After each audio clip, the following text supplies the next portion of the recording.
คนลาวตำนานแนวโหตำนานแนวลาวสาวมัคคีทุกส่วนเผ่าลาวเพื่อชาติลาวเพื่อคนลาว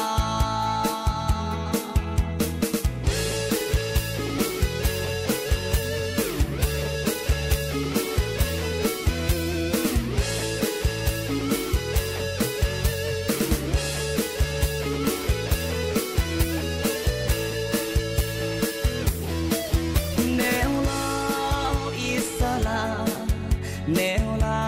วหักษาแนวลาวสร้างสามีตำนานเต่าโฮมศาสตร์ลาวแนวลาวอิสระอยากมีอิสระภาพกอบกู้เอาเอกลักษณ์ออกจากแอร์ของหัวฟูงมาจึงเต่าโฮมคนลาวผู้อาถรรพ์เพื่อต่อต้านผู้มารหาวี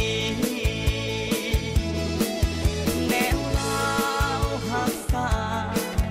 คนลาวหักของแผ่นดินต่อต้านพวกผู้มารอาจารย์มีความสามัคคีปลดปล่อยศาสตร์ลาวนี้มีเอกลักษณ์อย่างสมบูรณ์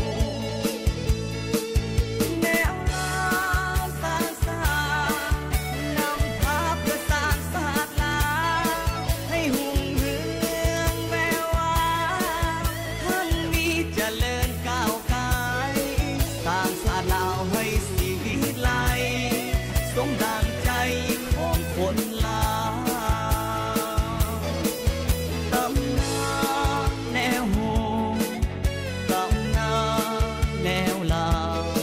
สาวมัคคีทุกส่วนเผ่าลาวเพื่อชาติลาวเพื่อคน